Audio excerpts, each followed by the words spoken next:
Hello ನಮಸ್ಕಾರ, welcome back to my YouTube channel.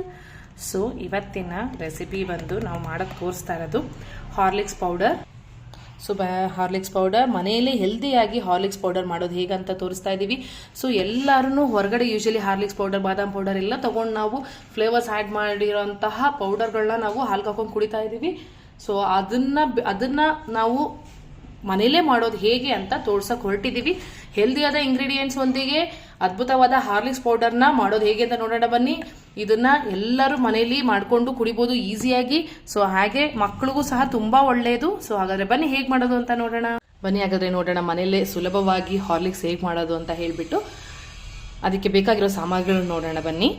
ಮೊಳಕೆ ಬಂದಿರೋಂತಹ ಗೋಧಿ 1 ಕಪ್ಪಷ್ಟು ತೊಗೊಂಡಿದ್ದೀವಿ. ಮೊಳಕೆ ಬರ್ಸೋದು ಹೇಗೆ ಅಂತ ಹೇಳಿದ್ರೆ ಓವರ್ ನೈಟ್ 1 ಡೇ ಫುಲ್ಲು ಗೋಧಿನ ನೀರಲ್ಲಿ ಹಾಕಿ ನೆನೆಸಿಡಬೇಕು. ಮಾರನೇ ದಿವಸ ಅದನ್ನ ನೀರೆಲ್ಲ ಬಸ್ಕೊಂಡು ಅಥವಾ ಶೋಧಿಸ್ಕೊಂಡು ಅದನ್ನ ಒಂದು ಬಟ್ಟೆಗೆ ಟೈಟಾಗಿ ಕಟ್ಟಿಡಬೇಕು, ಇಲ್ಲ ಏರ್ ಟೈಟ್ ಬಾಕ್ಸ್ಗೆ ಹಾಕಿಡಬೇಕು. ಅದು ಮೊಳಕೆ ಬರುತ್ತೆ. ಅನದರ್ 1 ಡೇ ತಗೊಳುತ್ತೆ. ಇಟ್ ಲೈಕ್ 2 ಡೇಸ್ ಪ್ರೊಸೆಸ್ ಆಗುತ್ತೆ ಇದಕ್ಕೆ. ಸೊ ಆ ಥರ ಮೊಳಕೆ ಬಂದಿರೋ ಗೋಧಿನ ನಾನು ಇಲ್ಲಿ ತಗೊಂಡಿದ್ದೀನಿ ಮೊಳಕೆ ಬರೆಸ್ಕೊಂಡು. ಇದಾದ್ಮೇಲೆ ನಮಗೆ 1/4 ಕಪ್ಪಷ್ಟು ಕಲ್ ಸಕ್ಕರೆ, I think like candy sugar ಅಂತ ಹೇಳ್ತಾರೆ, ಕಲ್ ಸಕ್ಕರೆ ತಗೊಂಡಿದ್ದೀವಿ. ಇದಕ್ಕೆ 3/4 ಕಪ್ಪಷ್ಟು ಹಾಲಿನ ಪುಡಿ, ಮಿಲ್ಕ್ ಪೌಡರ್ ತಗೊಂಡಿದ್ದೀವಿ. 5 ರಿಂದ 6 2 ಟೇಬಲ್ ಸ್ಪೂನ್ ಅಷ್ಟು ನಮಗೆ ಬಾದಾಮು. ಹಾಗೆ ನಾವಿಲ್ಲಿ ನೋಡ್ಬೋದು, ಇದು ಅಷ್ಟೇ ರೋಸ್ಟ್ ಮಾಡಿ ಸಿಪ್ಪೆ ತಕ್ಕೊಂಡಿರೋಂತಹ ಕಡಲೆ ಬೀಜ, ಗ್ರೌಂಡ್ನಟ್. ಸೊ ಅದು ಅಷ್ಟೇ 1 ಟೇಬಲ್ ಸ್ಪೂನ್ ಅಷ್ಟು ಹಾಕೋಬೇಕು. ಅದನ್ನು ತಗೊಂಡಿದ್ದೀವಿ. ಹಾಗೆ ಏಲಕ್ಕಿ ಪೌಡರ್ ತಗೊಂಡಿದ್ದೀವಿ. ಏಲಕ್ಕಿ ಪೌಡರ್ ಸ್ವಲ್ಪ ಏಲಕ್ಕಿ ಪೌಡರ್ ಫ್ಲೇವರ್ಗೋಸ್ಕರ ತಗೊಂಡಿದ್ದೀವಿ. ಸೊ ಇದು ಪ್ರಮಾಣ ಇದಿದೆ ಪ್ರಮಾಣ ಇರಬೇಕು ನಮಗೆ. ಸೊ ಆಗ ತುಂಬ ಚೆನ್ನಾಗಿ ಹಾರ್ಲಿಕ್ಸ್ ಆಗುತ್ತೆ. ಹಾಗಾದ್ರೆ ಬನ್ನಿ ಹೇಗೆ ಮಾಡೋದು ಅಂತ ನೋಡೋಣ. ಈಗ ನಾವಿಲ್ಲಿ ಒಂದು ಪ್ಯಾನ್ ತಗೊಂಡಿದ್ದೀವಿ. ಅದಕ್ಕೆ 1 ಕಪ್ಪಷ್ಟು ನಾವು ಇಲ್ಲಿ ಗೋಧಿನ ಹಾಕೋತಾ ಇದ್ದೀನಿ. ಈ ಗೋಧಿನ ಹುರ್ಕೋಬೇಕು ಚೆನ್ನಾಗಿ. ಅದು ಹಾಗೇನೆ ಘಮಘಮನ್ ಸ್ಮೆಲ್ ಬರಬೇಕು ನಮಗೆ ಫ್ಲೇವರ್ದು. ಹಂಗೆ ಅದು ಸ್ವಲ್ಪ ರೋಸ್ಟ್ ಆಗಬೇಕು. ಸೊ ಬನ್ನಿ ಹಾಗಾದ್ರೆ ಹುರ್ಕೊಳ್ಳೋಣ. ಚೆನ್ನಾಗಿ ರೋಸ್ಟ್ ಆಗೋವರೆಗೂ ಹುರ್ಕೋಬೇಕು. ಇವಾಗ ನೋಡ್ಬೋದು ಗೋಧಿ ಎಲ್ಲ ಚೆನ್ನಾಗಿ ಫ್ರೈ ಆಗಿದೆ. ಘಮಘಮ ಅನ್ನೋ ಸ್ಮೆಲ್ ಸಹ ಬರ್ತಾ ಇದೆ. ಸೊ ಈಗ ನಾವು ಇದನ್ನ ಒಂದು ಪ್ಲೇಟ್ಗೆ ಹಾಕಿ ಕಪ್ಪಿಗೆ ನಾವು 2 ಟೇಬಲ್ ಸ್ಪೂನ್ ಅಷ್ಟು ಬಾದಾಮಿ ಹಾಕೊಂಡು ಹುರ್ಕೋಬೇಕಾಗತ್ತೆ. ನೋಡ್ಬೋದು ಬಾದಾಮಿ ಫ್ರೈ ಆಗಿದೆ ಚೆನ್ನಾಗಿ. ಸೊ ಇದನ್ನ ಒಂದು ಕಪ್ಪಿಗೆ ಇಟ್ಕೊಳ್ಳೋಣ. ನಾವು ಬ್ರೈನ್ ಡೆವಲಪ್ಮೆಂಟ್ಗೆ ತುಂಬ ಇಂಪಾರ್ಟೆಂಟ್. ಅವರಲ್ಲೂ ಮಕ್ಕಳಿಗೆ ನಾವು ಕೊಟ್ಟರೆ ತುಂಬ ಒಳ್ಳೆಯದು. ಅಥವಾ ದೊಡ್ಡವ್ರಿಗಾಗಲಿ ನಾವಾಗಲೂ ತೊಗೊಳಕ್ಕೆ ತುಂಬ ಉಪಯುಕ್ತ. ಬಾದಾಮಿ ಮತ್ತು ಕಡಲೆ ಬೀಜ ಎಲ್ಲ ಹಾಕ್ತಿರೋದ್ರಿಂದ ಟೇಸ್ಟು ಸಹ ಅಷ್ಟೇ ಚೆನ್ನಾಗಿರುತ್ತೆ ಮತ್ತು ಹೆಲ್ತ್ಗೂ ಅಷ್ಟೇ ಒಳ್ಳೆಯದು. ಸೊ ಹಾಗಾದರೆ ಬನ್ನಿ ಹೇಗೆ ಮಾಡೋದು ಅಂತ ನೋಡೋಣ. ನಾವು ಉದಿಟ್ಕೊಂಡಿರ್ತೀವಲ್ವ ಗೋಧಿ, ಮೊಳಕೆ ಬಂದಿರೋಂಥ ಗೋಧಿ, ಅದನ್ನು ಒಂದು ಮಿಕ್ಸಿ ಜಾರ್ಗೆ ಹಾಕ್ಕೊಳ್ಳೋಣ. ನಾನಿಲ್ಲಿ ಸಣ್ಣ ಮಿಕ್ಸಿ ಜಾರ್ ತೊಗೊಂಡಿದ್ದೀನಿ, ಯಾಕೆಂದರೆ ನಂಗೆ ಚೆನ್ನಾಗಿ ಫೈನ್ ಪೌಡ್ರು ಬೇಕು.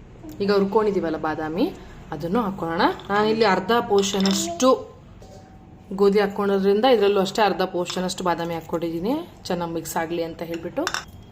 ಈಗ ನಾನಿಲ್ಲಿ ಬಿಳಿ ಕಲ್ ಸಕ್ಕರೆ ತೊಗೊಂಡಿದ್ದೀನಿ. ಕ್ಯಾಂಡಿ ಶುಗರ್ ಅಂತಾರಲ್ಲ, ಅದನ್ನು ಪೌಡ್ರ್ ಮಾಡಿ ಇಟ್ಕೊಂಡಿರೋದು. ಸೊ ಅದನ್ನು ತೊಗೊಂಡಿದ್ದೀನಿ. ಅದನ್ನು ಅಷ್ಟೇ ಅರ್ಧ ಪ್ರಮಾಣ ಅಷ್ಟು ಹಾಕೋತಿದ್ದೀನಿ. ಯಾಕೆ ಅಂತ ಹೇಳಿದ್ರೆ ನಾನು ಪೂರ್ತಿ ಪ್ರಮಾಣ ಹಾಕ್ಕೊಂಡ್ರೆ ಅರ್ಧದಷ್ಟು ಹಾಕೊಂಡಿಲ್ಲ ಗೋಧಿ. ಸೊ ಅರ್ಧದಷ್ಟು ಹಾಕೋತಿದ್ದೀನಿ, ಎಲ್ಲದಕ್ಕೂ ನೀಟಾಗಿ ಮಿಕ್ಸ್ ಆಗಲಿ ಅಂತ ಹೇಳಿಬಿಟ್ಟು. ಇದಾದಮೇಲೆ ಹಾಲಿನ ಪುಡಿ, ಮಿಲ್ಕ್ ಪೌಡರ್ ಅಂತಾರಲ್ಲ, ಅದನ್ನು ಅಷ್ಟೇ ಒಂದು ಸ್ವಲ್ಪ ಹಾಕೊಳ್ಳೋಣ. ಇದಕ್ಕೆ ಇನ್ನು ಸ್ವಲ್ಪ ನೆಕ್ಸ್ಟ್ ಗ್ರೈಂಡ್ ಮಾಡ್ಕೋಬೇಕು ಹಾಕೊಳ್ಳೋಣ. ಇದು ಫುಲ್ಲು ನಮಗೆ ಫೈನ್ ಪೌಡ್ರ್ ಆಗಿ ಬರಬೇಕು. ಬನ್ನಿ ಹಾಗಾದರೆ ಮಿಕ್ಸಿ ಮಾಡ್ಕೊಳ್ಳೋಣ ಇದನ್ನು. ಸರಿ, ನಾನು ಏಲಕ್ಕಿ ಪುಡಿ ಮಿಕ್ಸ್ ಮಾಡಿಬಿಟ್ಟಿದ್ದೀನಿ. ಸೊ ಏಲಕ್ಕಿ ಪುಡಿನ ಒಂದು ಸ್ವಲ್ಪ ಏಲಕ್ಕಿ ಪುಡಿ ಹಾಕಿ ಬನ್ನಿ ಹಾಗಾದ್ರೆ ಈಗ ಮಿಕ್ಸ್ ಮಾಡ್ಕೊಂಡು ನೋಡೋಣ. ಮಿಕ್ಸಿ ಮಾಡಿ ಈಗ ನೋಡ್ಬೋದು ಹೇಗೆ ಫೈನ್ ಪೌಡ್ರ್ ಆಗಿದೆ ಅಂದ್ಬಿಟ್ಟು. ಸೊ ಈ ಥರ ಫೈನ್ ಪೌಡ್ರ್ ಆಗಿರುತ್ತೆ. ಈ ಫೈನ್ ಪೌಡ್ರ್ ಆಗಿರುತ್ತೆ, ಬಟ್ ಸ್ವಲ್ಪ ನಮ್ಗೆ ತರಬರಿಕೆ ಹಂಗೆ ಇದ್ದೇ ಇರುತ್ತೆ ನಾವು ಎಷ್ಟೇ ಮಾಡೋರು ಮಿಕ್ಸಿಗೆ ಹಾಕ್ಕೊಂಡ್ರು. ಸೊ ಹಾಗಾಗಿ ಇದನ್ನ ಜರಡಿ ಹಾಕೋಬೇಕಾಗತ್ತೆ. ಅದಕ್ಕೆ ನಾವು ಮಲ್ಬಟ್ಟೆ ಅಂತ ಬರುತ್ತೆ, ತೋರಿಸ್ತೀನಿ ಅದನ್ನು. ಸೊ ಅದನ್ನ ಯೂಸ್ ಮಾಡಿ ನಾವು ಇಲ್ಲಿ ಜರಡಿ ಮಾಡ್ತಾ ಇದ್ದೀವಿ. ಸಣ್ಣ ಜರಡಿ ಕಂಡಿದ್ರು ಅಷ್ಟೇ, ಬಟ್ ಆದ್ರೂ ಸ್ವಲ್ಪ ತರಬರಿಕೆ ಬರುತ್ತೆ. ಫುಲ್ಲು ನೈಸ್ ಆಗಿ ಫೈನ್ ಆಗಿ ಹಾರ್ಲಿಕ್ಸ್ ಥರ ಬರಬೇಕು ಅಂದರೆ ಮಲ್ಪಂಚೆ ಅಂತ ಹೇಳ್ತಾರಲ್ಲ, ಸೊ ಆ ಬಟ್ಟೆನಲ್ಲಿ ನಾವು ಜರಡಿ ಹಾಕೋತಾ ಇದ್ದೀವಿ. ಬನ್ನಿ ಹಾಗಾದ್ರೆ ತೋರಿಸ್ತೀನಿ. ಈಗ ನೋಡ್ಬೋದು ಹಾರ್ಲಿಕ್ಸಿನ ಪುಡಿ ಈ ಥರ ರೆಡಿಯಾಗಿದೆ.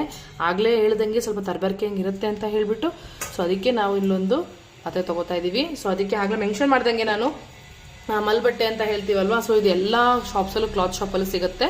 ಸೊ ಈ ಥರ ಇರುತ್ತೆ ಸಣ್ಣ. ಇದಕ್ಕೆ ನಾವು ಜರಡಿ ಕಂಡಲ್ಲೂ ಮಾಡ್ಬೋದು, ಬಟ್ ಸ್ವಲ್ಪ ರಫ್ ಬರುತ್ತೆ. ಸೊ ಫುಲ್ಲು ಸಾಫ್ಟ್ ಆಗಕ್ಕೆ ಇದನ್ನು ಯೂಸ್ ಮಾಡ್ತಾ ಇದ್ದೀವಿ. ಸೊ ಈ ಕ್ಲಾತ್ನ ಯೂಸ್ ಮಾಡಿ ಯೂಶಲಿ ನಾವು ಮಕ್ಳಿಗೆ ತರಿ ಮಾಡ್ಬೇಕಾದ್ರೆ ಇರ್ಬೋದು, ಅಥವಾ ಈ ಥರ ಹಾರ್ಲಿಕ್ಸ್ ಮಾಡಬೇಕಾದ್ರೆ ಯಾವುದೇ ಮಾಡಬೇಕಾದ್ರೂ ಸಹ ಈ ಥರ ರಾಗಿ, ಗೋಧಿ ಇದೆಲ್ಲ ಮಾಡ್ಬೇಕಾದ್ರೆ ನಾವು ಯೂಶಲಿ ಈ ಥರ ಬಟ್ಟೆ ಯೂಸ್ ಮಾಡ್ತೀವಿ. ಸೊ ಬನ್ನಿ ಹಾಗಾದ್ರೆ ಹೇಗೆ ತರಿಯೋದು ನೋಡ್ತಿದೀವಲ್ವಾ, ಈ ಥರ ಪಾತ್ರೆಗೆ ನಾವು ಈ ಥರ ಗಟ್ಟಿಗೆ ಕಟ್ಕೋಬೇಕಾಗತ್ತೆ. ಈಗ ಇದಕ್ಕೆ ಒಂದು ಸ್ವಲ್ಪನೇ ಹಾಕ್ಕೊಂಡು ನಾವು ಈ ಥರ ಮಾಡ್ಕೊಂತ ಬರಬೇಕು.